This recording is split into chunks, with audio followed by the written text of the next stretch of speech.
And welcome back to our conversation. We continue tonight as we welcome Baltimore City Council President Brandon Scott, Maryland State Senate President Bill Ferguson, Harford County Sheriff Jeffrey Gaylor. Brittany Young is back. Also with her is Daniel Futrell. And once again, joining us is local activist Aaron Maben. Thank you all for coming. It's good to see all of you. And Daniel, I want to start with you because we're focusing on young folks and you have some decision makers here in front of you where you can sort of present any questions you may have. But I'm curious about trauma. I think that the year 2020 has been nothing but trauma for young folks. I think every kid, I think the stat is 2/3 up to age 16 has gone through at least one thing as far as trauma goes. For you, what kind of change needs to happen, not just in Baltimore, but in Maryland for young people, do you think? I feel like in Maryland and Baltimore and the whole world, I feel like people should understand that this is your city, this is your state. These are your kids that's growing up in these areas. And for your kids to be growing up in these areas, you should want better for them. You shouldn't want them to have to see a gunshot every day. You shouldn't want them to have to see fighting and killing every day. Because at the end of the day, they're going to grow up and mimic what they seen when they were younger. So if you grow up and see gunshots every day or see drug deals every day, things like that, it's going to just mimic you onto your child, and then your child's going to be the next one to shoot, the next one to sell drugs, and it's just going to be a never-ending cycle. So I feel like it should just. That's why with me in the ceasefire movement, I feel like I really enjoy the movement and really understand the movement because we just want peace, we just want better, we just want there to be less killings, less murders, because we should all just be people. We should all just be one. I mean, we live in the same city. We see each other every day. So it's no point to kill this person because you know if you kill this person, then it's going to be another killing behind it, another killing behind it. So if we just have unity and become one, and even if people argue, you don't have to bring it to gunshots and to fighting and stuff like that because it doesn't go nowhere. It doesn't make anything better. So I just feel like more people should think before they do what they do in their actions because it just brings bad on them. And I feel like so many people become in contact with trauma starting at the age of, I believe it was 5, 2 to 5, I believe. And those kids that come in contact with trauma, it's going to follow them through their whole life. So you're two already getting in contact with trauma. So by the time you become 5 and you actually get out there, you might be doing some things that you have seen. And then by the time you become 15, then you might be trying to go out in the streets and do things just have you have seen just because you've seen it. And as we all do, when we see something, we usually mimic it. Definitely at a younger age because that's when it's stuck into our mind.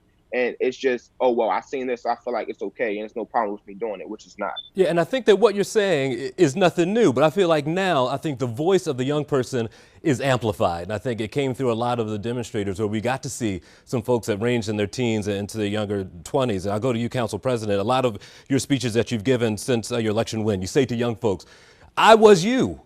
And now we're looking at where you are now. What changed? What hurdle did you get over as a young person that you're relaying to young people now as far as their lives go? Well, I think Jason, listen, what Daniel said, you could go back, 20 some years ago, and I could have been, right? Like that's the reality of what we're talking about, these issues in Baltimore, and that's what pushed me to service because, like Daniel, it changes you when you see people get killed and get shot literally your whole life, right? I didn't know until I went away to college that wasn't the reality for people my age, right? That was something that was unique to situations like that I was growing. And this isn't new. And the young people have been great. And what's new is the avenues that they have, social media, the way that they're able to pressure all of these corporations and pressure people like myself in elected service because not only do they do it out on the street, but they do it on social media. Because when you think about the history of movements, it's always been youth driven, right? From the Greensboro sit-ins to the civil rights movement, every big movement in this country and across the world has always been youth driven. I always tell young people when I talk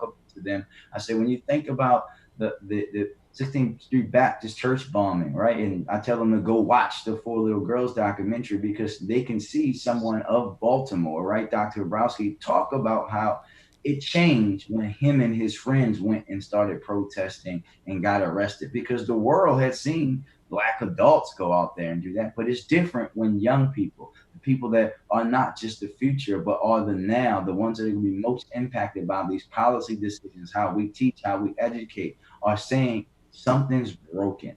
And people are starting to understand because most importantly and most impressively about this new crop of young leaders is that they're not going to stop. Sheriff, part of the And reason. one thing I wanted to say, good. with social media being such a big part in the world right now, when it comes to us, wanting to do movements and wanting to do little things for Black Lives Matter and just for people in general, the more you put out on social media and the more people see it, the more people that's going to follow it. Because this day and time, it's sad to say, but most kids and most young adults are followers now. So if you put out here, or if you get enough people to post this ceasefire movement that's coming up in August, then the next person's going to post and say, well, I see this person posted, so why not me do it to get a part of this? And why, so now the next person sees it. Now the next person sees it. Yeah. And that's how we spread our word, because us young kids, when we want something or we believe in something, we don't stop, like Mr. Scott was saying, until we feel like we've done what we needed to do. We learned. Because we're hard driven. So when we start something, it's like, if I'm going to do this, I'm going to do it until the end. I'm not just going to stop midway. Our conversation continues right after this break.